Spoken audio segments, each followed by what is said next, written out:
ಆ ಶೇಪಲ್ಲಿ ಉಂಟು. ಎಂತ ಬೈಯುದು? ಎಂತಕ್ಕೆ? ಶಂಭು ಶಂಭು ಬೆಳಿಗ್ಗಿಂದಲೇ ಹೀಗೆ ಉಂಟು. ಒಂದು ಕಾಲ್ ಬಂತು. ಅಪ್ಪ ಮಿಸ್ ಆಗಿದ್ದಾರೆ, ನಿಮ್ಮದು ಅಪ್ಪನಿಗೆ ದಾರಿ ಗೊತ್ತಾಗದೆ ಅವರು ಎಲ್ಲಿ ಹೋಗಬೇಕು ಅಂತ ಗೊತ್ತಾಗದೇ ಇದ್ದಾರೆ ಅಂತ. ನನಗೆ ಎಲ್ಲಿ ಹೆದರಿಕೆ ಶುರುವಾಯಿತು. ಯಾಕಂದರೆ ನಾನು ಮೂಡಬಿದ್ರೆಯಿಂದ ಎಲ್ಲಿ ಇದ್ದೇನೆ, ಮೂಡಬಿದ್ರೆಯಲ್ಲಿ ಇಲ್ಲಿ ನಾನು ಎಲ್ಲಿದ್ದೇನೆ. ಅವರು ಜುನಿ ಗಂಟೆ 4 ಅದ್ದಷ್ಟೇ ಆಯಿತಾ. ಕತ್ತಲಾಗಿದೆ. ಹೇಗೆ ಅಂತ ಹೇಳಿದರೆ 6:30 ಆದಾಗೆ ಉಂಟು. ಮಳೆ ಬರುವಾಗ ಬೆಕ್ಕುಗಳು ಯಾಕೆ ಕಿಟಕಿಯಲ್ಲಿ ಕೂರ್ತಾನೆ ಅಂತ ನನಗೆ ಗೊತ್ತಾಗೋದಿಲ್ಲ. ಮಾತ್ರ ಎಲ್ಲದಕ್ಕಿಂತ ಜೋರು ಮಳೆ ಆಯಿತಾ, ಅಷ್ಟು ಮಳೆ ಬರ್ತಾ ಉಂಟು. ಮತ್ತು ಹುಡುಗ ಬರ್ತುಂಟಾಯ್ತಾ, ಆ ಟಿಂಕಿಗೆ ಭಯ ಶುರುವಾಯಿತು. ಈಗ ನಾನು ಎಲ್ಲಿ ಹೋಗ್ತೇನೆ ಅಲ್ಲೇ. ಎಲ್ಲರೂ ಕೂಡ ನಮಸ್ಕಾರ. ಎಲ್ಲರೂ ಹೇಗಿದ್ದೀರಾ? ಎಲ್ಲರೂ ಆರಾಮ ಸೌಖ್ಯ ಅಂತ ಅಂದ್ಕೊಳ್ತಿದ್ದೇನೆ. ನಾನು ನಿಮ್ಮ ಅನುಷಾ ಕೃಷ್ಣ ನಾಯಕ್. ಹಾಗೆ ನನ್ನ ಚಾನಲನ್ನು ನೀವು ಮೊದಲ ಸಾರಿ ನೋಡ್ತಿದ್ದೀರಾ ಅಂದರೆ ಪ್ಲೀಸ್ ಸಬ್ಸ್ಕ್ರೈಬ್ ಮಾಡಿ, ಎಲ್ಲರೂ ಬೆಲ್ಲೈಕನ್ ಒತ್ತಿ. ಹಾಗೆ ನಿಮ್ಮ ಫ್ಯಾಮಿಲಿ ಫ್ರೆಂಡ್ಸ್ ಜೊತೆಗೆ ಶೇರ್ ಮಾಡೋದನ್ನು ಕೂಡ ಮರಿಬೇಡಿ. ಇವತ್ತಿನ ವ್ಲಾಗ್ ಸ್ಟಾರ್ಟ್ ಮಾಡುವ. Let's go. ಜೂನ್ 3ಕ್ಕೆ ಯಾರ್ದೆಲ್ಲ ಬರ್ತ್ಡೇ ಉಂಟು ನಿಮಗೆಲ್ಲರಿಗೂ ಕೂಡ ವಿಶ್ ಹ್ಯಾಪಿ ಬರ್ತ್ಡೇ, ಹುಟ್ಟುಹಬ್ಬದ ಹಾರ್ದಿಕ ಶುಭಾಶಯಗಳು. ಯಾವಾಗಲೂ ಖುಷಿಯಾಗಿ ನಗ್ತಾ ಇರಿ. ಮೀನು ಪೈಸ್ ಅವರು ಕಮೆಂಟ್ ಮಾಡಿದ್ದಾರೆ ಅವರ ಮಗಳದು ಬರ್ತ್ಡೇ ಅಂತ. ಫ್ರೀದಾ ಅವರಿಗೆ ವಿಶ್ ಹ್ಯಾಪಿ ಬರ್ತ್ಡೇ, ಹುಟ್ಟುಹಬ್ಬದ ಹಾರ್ದಿಕ ಶುಭಾಶಯಗಳು. ಯಾವಾಗಲೂ ಖುಷಿಯಾಗಿ ನಗ್ತಾ ಇರಿ. ನಾನು ಒಂದು ವೇಳೆ ನಿಮ್ಮಿಬ್ಬರ ಹೆಸರನ್ನು ಸಹ ರಾಂಗಾಗಿ ಪ್ರೊನೌನ್ಸ್ ಮಾಡಿದರೆ ಸಾರಿ, ನನಗೆ ಗೊತ್ತಿರುವಷ್ಟು ಪ್ರೊನೌನ್ಸ್ ಮಾಡಿದ್ದೇನೆ. ಹಾಗೆ ಜೂನ್ 3ಕ್ಕೆ ಅದೆಲ್ಲ ಬರ್ತ್ಡೇ ಉಂಟು ಅವರಿಗೆ ಈ ವ್ಲಾಗನ್ನು ಶೇರ್ ಮಾಡಿ ಹ್ಯಾಪಿ ಬರ್ತ್ಡೇ ಹೇಳೋದನ್ನು ಮರಿಬೇಡಿ. ನಿಮ್ಮದು, ನಿಮ್ಮ ಫ್ಯಾಮಿಲಿಯಲ್ಲಿ ಕಸಿನ್ಸ್ ಇದು, ರಿಲೇಟಿವ್ಸ್ ಇದು, ಮಕ್ಕಳದ್ದು ಯಾವುದಾದ್ರು ಬರ್ತ್ಡೇ ಇದ್ದರೆ ಕಮೆಂಟಲ್ಲಿ ಹಾಕಿ ಹೆಸರು ಮತ್ತು ತಾರೀಖನ್ನು ಮೆನ್ಷನ್ ಮಾಡಿ. 2 ದಿವಸ ಮುಂಚೆನೇ ಹಾಕಿದರೆ ನಾನು ಅದನ್ನು ಬೆಳಗ್ಗೆನೇ ವಿಶ್ ಮಾಡ್ತೇನೆ. ಕುഞ്ഞിಗಳಿಬ್ಬರು ಹೊರಗೆ ಬಂದು ಆಟಾಡ್ತಿದ್ದಾರೆ. ಅವಳು ನೋಡಿ ಕುഞ്ഞಿ ಎಂತ ಮಾಡೋದಕ್ಕ? ಹಾಂ ಎನ್ನ ಸುಬ್ಬಣ್ಣ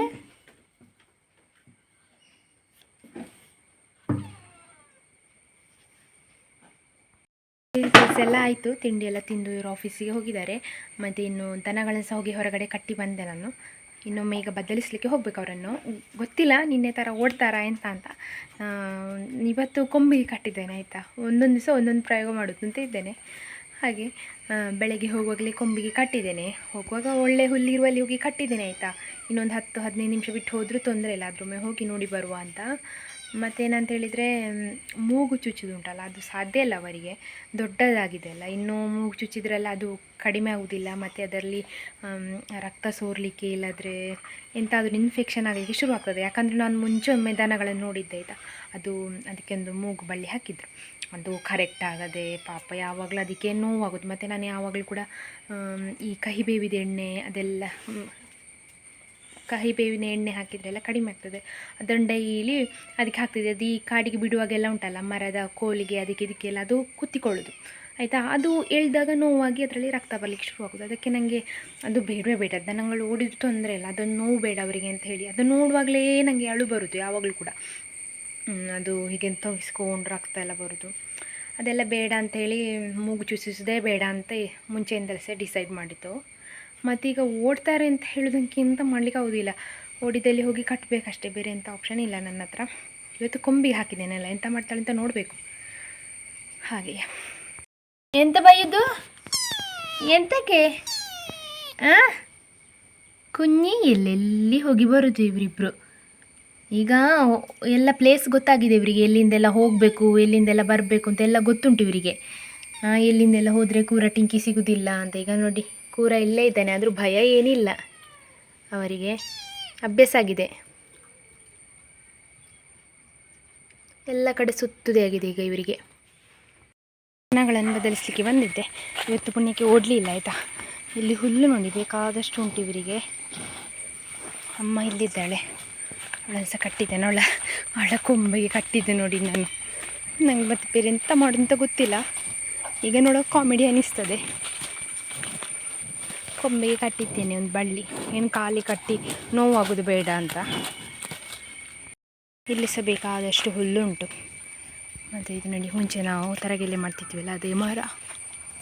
ಇಲ್ಲಿ ಒಂದು ಮಂಥೋಳಿ ಗಿಡ ಉಂಟು. ಇದರದ್ದು ಮಂಥೋಳಿ ಒಂಥರ ಚೆಂದ ನೋಡಲಿಕ್ಕೆ. ಈ ಕೋಳಿ ಹೀಗಿರ್ತದೆ, ಒಂಥರ ಶೇಪ್ ಬೇರೆ. ನಮ್ಮ ಪಂಪ್ ಶೆಡ್ ಹತ್ರ ಉಂಟು, ಅದು ರೌಂಡು, ಇದೊಂಥರ ಉದ್ದ, ನೋಡಲಿಕ್ಕೆ ಬೇರೆ ಥರ. ಅದೊಂದು ಎಂತ ಹೇಳೋದು ಅದಕ್ಕೆ, ಇದರಲ್ಲಿ ಒಂದು ಹಾರಿಕೊಂಡು ಹೋಗ್ತಾರಲ್ಲ ಆ ಶೇಪಲ್ಲಿ ಉಂಟು.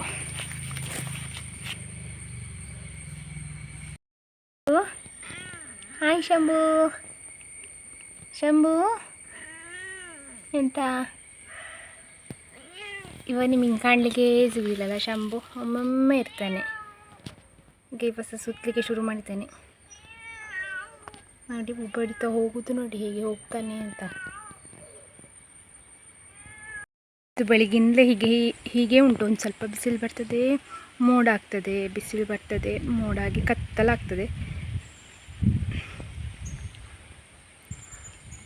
ಅವಳನ್ನು ಆಗಲೇ ಕರ್ಕೊಂಡು ಬಂದಿದ್ದೆ, ನಾನು ವ್ಲಾಗ್ ಮಾಡಲಿಲ್ಲ. ಇನ್ನು ಹುಲ್ಲಾಗಬೇಕು ಅವರಿಗೆ ತಿನ್ನಲಿಕ್ಕೆ. ಇವಳಿಗೆ ಹೀಗೆ ಕಟ್ಟಿದ್ದೇನಲ್ಲ, ಸ್ವಲ್ಪ ಓಡೋದು ಕಡಿಮೆ ಮಾಡಿದ್ದಾಳೆ. ಇವತ್ತೆಲ್ಲಿ ಸಹ ಓಡಲಿಲ್ಲ. ಮಧ್ಯಾಹ್ನ ಕರ್ಕೊಂಡು ಬರುವಾಗ ಸೀದಾ ಮನೆಗೆ ಬಂದಳು. 3 ಸಲ ಬದಲಿಸಲಿಕ್ಕೆ ಸಹ ಹೋಗಿದ್ದೆ. ಹಾಗೆ ಇದು ಸ್ವಲ್ಪ ಅಂತ ಟೈಟ್ ಏನಿಲ್ಲ, ಸ್ವಲ್ಪ ಲೂಸ್ ಉಂಟು ನೋಡಿ.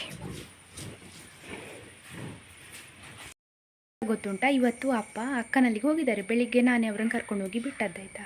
ಈ ಅಪ್ಪ ಅಕ್ಕನ ಹತ್ರ ಬೆಳಿಗ್ಗೆ ಹೇಳಿದ್ದೆ ಅಪ್ಪ ಬರ್ತಾರೆ ಅಂತ. ಅವರಿಗೆ ಮೆಡಿಸಿನ್ ತಗೊಳ್ಳಿಕ್ಕೆ ಉಂಟು, ಅವರು ಕಫದ ಸಮಸ್ಯೆ ಉಂಟಲ್ಲ, ಹಾಗೆ ಅಲ್ಲಿಂದ ಮೆಡಿಸಿನ್ ಮಾಡ್ತಿರೋದು. 3 ತಿಂಗಳಾಯಿತು ಅಂತ ಹೇಳಿ ಇನ್ನು ಮೆಡಿಸಿನ್ಗೆ ಮೊನ್ನೆಯಿಂದ ಅಕ್ಕ ಬರಲಿಕ್ಕೆ ಹೇಳ್ತಿದ್ದಾಳೆ. ಈ ಅಪ್ಪ ನಾಳೆ ಬರ್ತೇನೆ, ನಾಡಿದ್ದು ಬರ್ತೇನೆ, 1 ವಾರ ಬಿಟ್ಟು ಬರ್ತೇನೆ ಅಂತ ಹೇಳಿ ಇವತ್ತೇನೋ ಪುಣ್ಯದಲ್ಲಿ ಹೊರಟರು ಮೆಡಿಸಿನ್ ತರಲಿಕ್ಕೆ.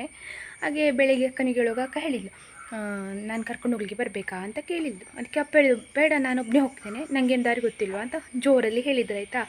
ಅದಕ್ಕೆ ಆಯಿತು ಅಂತ ಹೇಳಿ ನಾನು ಅವರನ್ನು ಡ್ರಾಪ್ ಮಾಡಿದ್ದೆ. ಅವ್ರು ಮತ್ತೆ ಬಸ್ ಹತ್ತಿ ಹೋದರು. ಮತ್ತು ಅವರಿಗೆ ಅಲ್ಲಿ ಮಿಸ್ ಆಯ್ತಂತೆ. ಅಲ್ಲಿ ಮೂಡಬಿದ್ರೆ ತಲುಪಿ ಆದಮೇಲೆ ಅವರಿಗೆ ಎಲ್ಲಿ ಹೋಗ್ಬೇಕಂತ ಗೊತ್ತಾಗಲಿಲ್ಲ. ಹಾಗೆ ನನಗೆ 2-3 ಕಾಲ್ ಬಂತಾಯ್ತಾ. ನನ್ನ ಇನ್ನೊಂದು ನಂಬರಿಗೆ, ನಾನು ಅಪ್ಪಂದು ಅದಕ್ಕೆ ಯೂಸ್ ಮಾಡೋ ನಂಬರಿಗೆ 2-3 ಜನರದ್ದು ಕಾಲ್ ಬಂತು. ಅಪ್ಪ ಮಿಸ್ ಆಗಿದ್ದಾರೆ, ನಿಮ್ಮದು ಅಪ್ಪನಿಗೆ ದಾರಿ ಗೊತ್ತಾಗದೆ, ಅವರು ಎಲ್ಲಿ ಹೋಗಬೇಕು ಅಂತ ಗೊತ್ತಾಗದೇ ಇದ್ದಾರೆ ಅಂತ. ನನಗೆ ಎಲ್ಲಿ ಹೆದರಿಕೆ ಶುರುವಾಯಿತು. ಯಾಕಂದರೆ ನಾನು ಮೂಡಬಿದ್ರೆಯಿಂದ ಎಲ್ಲಿ ಇದ್ದೇನೆ, ಮೂಡಬಿದ್ರೆಯಲ್ಲಿ ಇಲ್ಲಿ ನಾನೆಲ್ಲಿದ್ದೇನೆ. ಅವರು ಹೇಳು, ನೀವು ಬೇಗ ಬಂದು ಅವರನ್ನು ಕರ್ಕೊಂಡು ಹೋಗಿ, ಅವರಿಗೆ ಇಲ್ಲಿ ದಾರಿ ಮಿಸ್ ಆಗಿದೆ ಅಂತ. ಮತ್ತು ನಾನು ಡಿಗ್ರಿಯಲ್ಲಿ ಗ್ರ್ಯಾಜುಯೇಷನ್ ಮಾಡಬೇಕಾದ್ರೆ ನಮಗೊಬ್ಬರು ಮ್ಯಾಮ್ ಇದ್ದರು, ಪ್ರಮೀಳಾ ಮ್ಯಾಮ್ ಅಂತ. ಅವರು ಕೂಡ ಕಾಲ್ ಮಾಡಿದರು. ಅವರು ಕಾಲ್ ಮಾಡುವಾಗ ಒಬ್ಬರು ಹೇಳಿದರು, ಅವರು ಇಲ್ಲಿ ಇದ್ದಾರೆ ಈಗ ಅಂತ. ಅಂದರೆ ನನಗೆ ಒಮ್ಮೆ ಹೆದರಿಕೆ ಆಯಿತು, ಎಲ್ಲಿಯಾದರೂ ಮಿಸ್ ಆಗಿ ಎಂತಾದರೂ ಎಲ್ಲಾದರೂ ಹೋದ್ರಾ ಎಂತ ಅಂತ ಹೇಳಿ. ಮತ್ತು ಅಕ್ಕನಿಗೆ ನನ್ನ ನಂಬರ್ ಕಳಿಸಿದೆ. ಪ್ರಮೀಳಾ ಮ್ಯಾಮ್ ಇದ್ದಾರಲ್ಲ, ಅವರೊಂದು ನಂಬರ್ ಕೊಟ್ಟರು ಅಲ್ಲಿದ್ದೊಬ್ಬರದ್ದು. ಹಾಗೆ ಅವರದ್ದು ನಂಬರ್ ಅಕ್ಕನಿಗೆ ಕಳಿಸಿ, ಮತ್ತು ಸ್ವಲ್ಪ ತಲೆ ಅಕ್ಕನೇ ಹೇಳಿದ್ಲು, ಅಪ್ಪ ತಲುಪಿದ್ದಾರೆ ಅಂತ ಹೇಳಿ. ನನಗೆ ಉಂಟಲ್ಲ ಅದೊಂದು 10-15 ನಿಮಿಷ ಹೆದರಿಕೆಯಲ್ಲಿ ಎಂತೆಂತೆಲ್ಲ ಆಗಿದೆ. ಮೊನ್ನೆಯಿಂದ ಹೆದರುದೇ ಆಗಿದೆ ನಂದು. ನಾನು ಹೇಳಿದ್ದೆ ಅಪ್ಪನ ಹತ್ರ ಬೆಳಗ್ಗೆನೇ, ಒಂದು ಅಕ್ಕ ಬರಲಿಯಾ ಕರ್ಕೊಂಡು ಹೋಗ್ಲಿಕ್ಕೆ ಅಂತ ಹೇಳುವಾಗ ಅಪ್ಪ ಹೇಳಿದ್ದು, ನನಗೆ ಸುಮಾರು ಸತಿ ಹೋಗಿ ಗೊತ್ತಾಗಿದೆ, ದಾರಿ ಗೊತ್ತಾಗಿದೆ, ನಾನು ಹೋಗ್ತೇನೆ ಅಂತ ಹೇಳಿದರು. ಇದು ನೋಡಿದರೆ ಇಬ್ಬರು ದಾರಿ ತಪ್ಪಿದ್ದಾರೆ. ಅದಲ್ಲದೆ ನನಗೆ 2-3 ಜನ ಕಾಲ್ ಬೇರೆ ಬಂದಿದೆ ಬೇರೆ ಬೇರೆ ನಂಬರಿಂದ, ನಿಮ್ಮದು ಅಪ್ಪ ಮಿಸ್ ಆಗಿದ್ದಾರೆ, ಬಂದು ಕರ್ಕೊಂಡು ಹೋಗಿ ಅಂತ. ನಾನು ಹೇಗೆ ಕರ್ಕೊಂಡು ಹೋಗೋದು, ನಾನು ಇಲ್ಲಿದ್ದೇನೆ, ಅಪ್ಪ ಅಲ್ಲಿದ್ದಾರೆ. ಹಾಗೆ ಮತ್ತು ಹೇಗೆ ಗೊತ್ತುಂಟಾ, ಅದು ನನ್ನನ್ನು ಯೂಟ್ಯೂಬಲ್ಲಿ ಸುಮಾರು ಜನ ನೋಡ್ತಿರಲ್ಲ, ಅದು ಎಲ್ಲಿಂದೆಲ್ಲ ಅನುಷಾ ಅಂತ ಹೇಳೋರ ಅಪ್ಪ ಯೂಟ್ಯೂಬಲ್ಲಿ ನೋಡ್ತಾರೆ, ಅವಳದ್ದು ನಂಬರು ಹೀಗೆ ಹಾಗೆ ಎಲ್ಲ ಎಲ್ಲಿಂದೆಲ್ಲ ಕೇಳಿ ಕಲೆಕ್ಟ್ ಮಾಡಿ ನನಗೆ ಕಾಲ್ ಮಾಡಿದ್ದಾರೆ ಸಹ. ಏನು ಪುಣ್ಯಕ್ಕೆ ಅಪ್ಪ ಅಕ್ಕನಲ್ಲಿ ತಲುಪಿದ್ದಾರೆ ಆಯಿತಾ. ಸ್ವಲ್ಪ ತಲೆ ತಲುಪಿ ಕೂಡ ಆಗಿದೆ ಅಪ್ಪ. ನಾನು ಅಂದ್ಕೊಳ್ಳೋದು, ಈ ಅಪ್ಪ ಹೋದ್ದು ಬೇರೆ ದೇಶಕ್ಕೆ ಹೋದಾಗೆ ಮಾಡ್ತಾರೆ. ಹೋದ್ದು ಇಲ್ಲೇ ನಮ್ಮ ಊರು ಮೂಡಬಿದ್ರೆ ಇಲ್ಲೇ ಹತ್ತಿರ ಅಲ್ವಾ.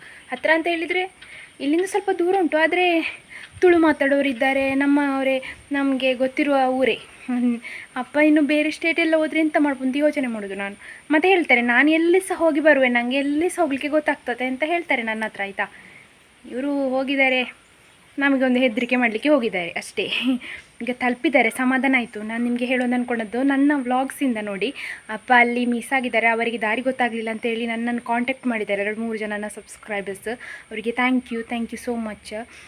ಅಪ್ಪ ಸೇಫಾಗಿ ತಲುಪಿದ್ದಾರೆ ಅಲ್ಲಿ ಆಯಿತಾ. ಬೆಳಗ್ಗಿಂದ ಇರಲಿಲ್ಲ, ಈಗ ಬಂದಳು.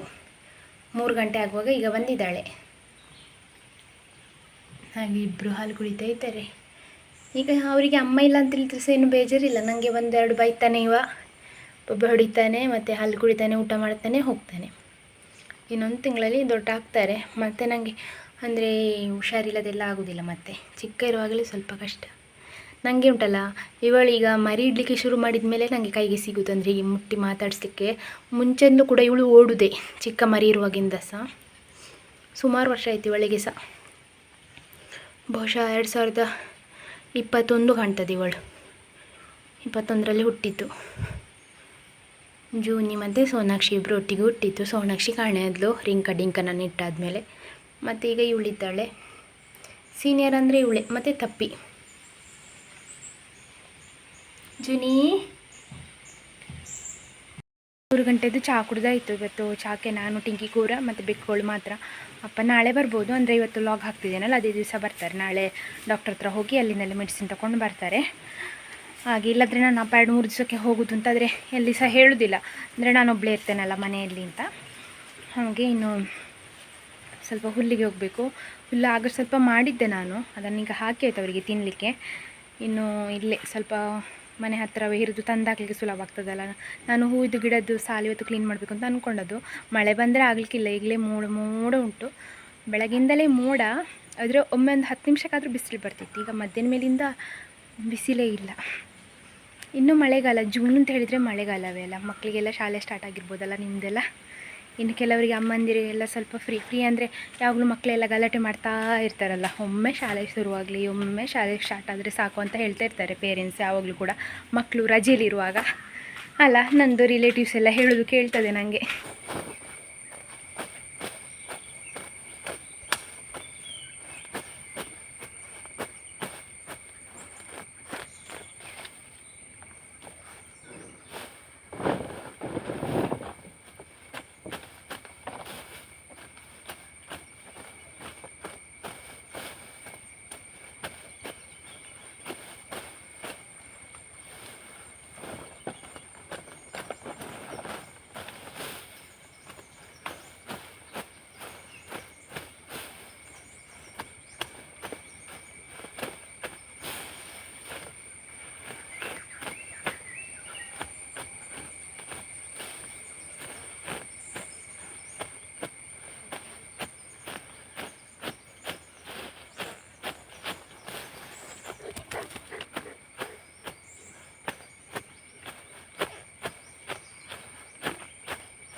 ಕುഞ്ഞವ್ರು ಸಹ ಹೊರಗೆ ಬಂದೇರ ಅಂಗಳಕ್ಕೆ. ನಾನು ಇಲ್ಲಿ ಹುಲ್ಲು ಇರ್ತಿದ್ದೇನಲ್ಲ, ಇನ್ನು ಇವರಿಗೆ ಸಹ ಅಭ್ಯಾಸ ಆದರೆ ಕಷ್ಟ ಉಂಟು. ಕುഞ്ഞಿ ಪಡಿ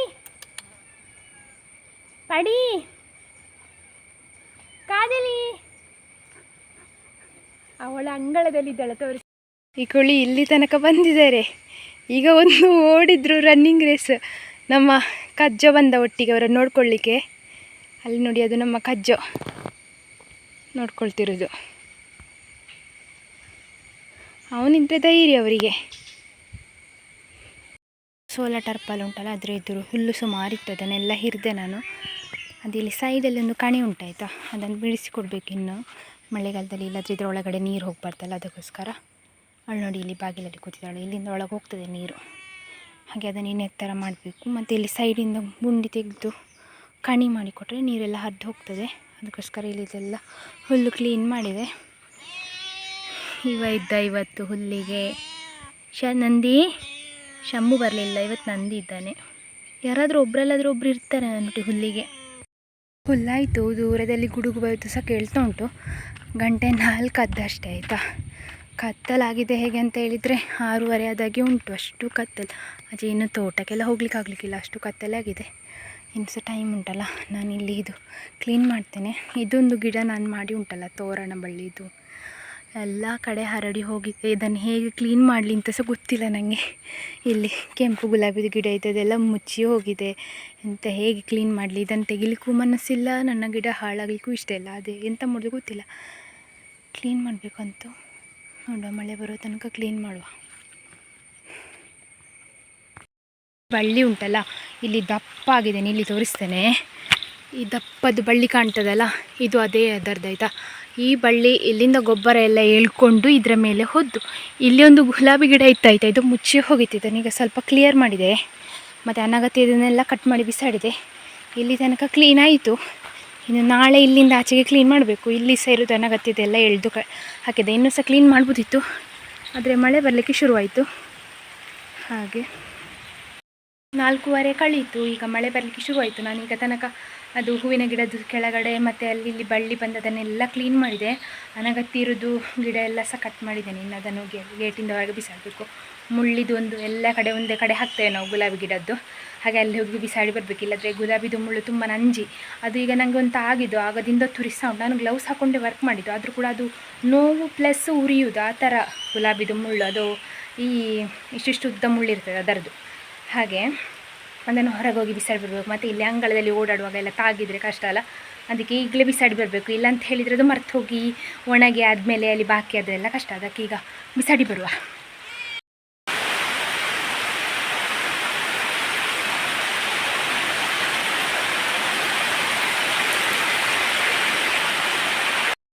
ಮಳೆ ಬರುವಾಗ ಬೆಕ್ಕುಗಳು ಯಾಕೆ ಕಿಟಕಿಯಲ್ಲಿ ಕೂರ್ತಾನೆ ಅಂತ ನನಗೆ ಗೊತ್ತಾಗೋದಿಲ್ಲ.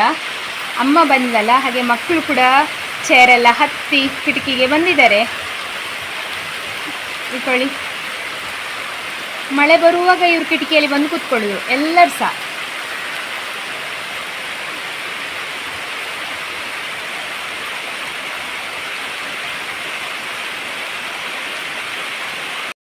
ಸ್ವಲ್ಪ ಕಡಿಮೆ ಇತ್ತು ಮಳೆ, ಇವತ್ತು ಜೋರುಂಟು. ನಿನ್ನೆಗಿಂತ ಮುಂಚೆನೇ ಮಳೆ ಬರಲಿಕ್ಕೆ ಶುರುವಾಗಿದೆ ಬೇಗ ಇವತ್ತು.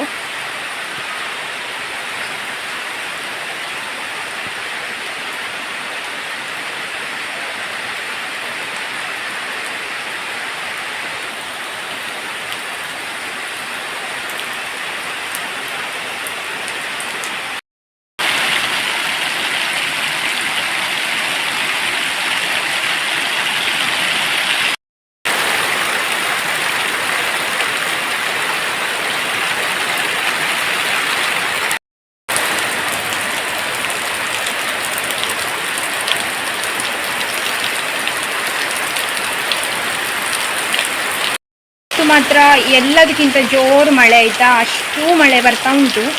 ಮತ್ತು ನಮ್ಮ ಹೊಳೆಯಲ್ಲೆಲ್ಲ ನೀರು ಬಂದಿರ್ಬೋದು. ನಾಳೆ ನೋಡಬೇಕು ಹೋಗಿ, ನಾಳೆ ನಾಡಿದ್ದಿನ ವ್ಲಾಗಲ್ಲಿ ನೋಡಿ ನನ್ನ ಹೊಳೆಗೆ ಹೋಗ್ತಾನೆ, ಹೇಗುಂಟು ನೋಡಬೇಕು. ಯಾಕಂದರೆ ಆಗದಿಂದ ಮಳೆ ಬರ್ತಾನೆ ಉಂಟು, ಜೋರು ಮಳೆ. ಈ ಥರ ಮಳೆ ಬಂದರೆ ಹೊಳೆಯಲ್ಲಿ ಸಹ ಜಾಸ್ತಿ ನೀರು ಬಂದಿರ್ಬೋದು. ಮತ್ತು ಕತ್ತಲಾಗಿದೆ ಅಂತ, ಪೂರ್ತಿ ಕತ್ತಲಾಗಿದೆ, 6:30-7 ಗಂಟೆ ಥರ ದುಡ್ಡು ಬರ್ತುಂಟಾಯ್ತಾ. ಟಿಂಕಿಗೆ ಭಯ ಶುರುವಾಯಿತು. ಈಗ ನಾನು ಎಲ್ಲಿ ಹೋಗ್ತೇನೆ ಅಲ್ಲೇ ಬರೋದು. ನಾನಲ್ಲಿ ಎದುರು ಕೋಣೆಯಲ್ಲಿ ಕೂತಿದ್ದಾಯ್ತಾ, ಇವ ಅಲ್ಲಿಗೆ ಬಂದಿದ್ದಾನೆ. ಮತ್ತು ಇವ ಮಳೆ ಬರುವಾಗ ಚಂಡಿ ಆಗಲಿಕ್ಕೆ ಹೋಗೋದಂತ ಒದ್ದೆ ಆಗೋದು. ಇವನಿಗೆ ಅಷ್ಟು ಭಯ ಎಂತ ಇಲ್ಲ, ಟಿಂಕಿಗೆ ಒಂದು ಭಯ.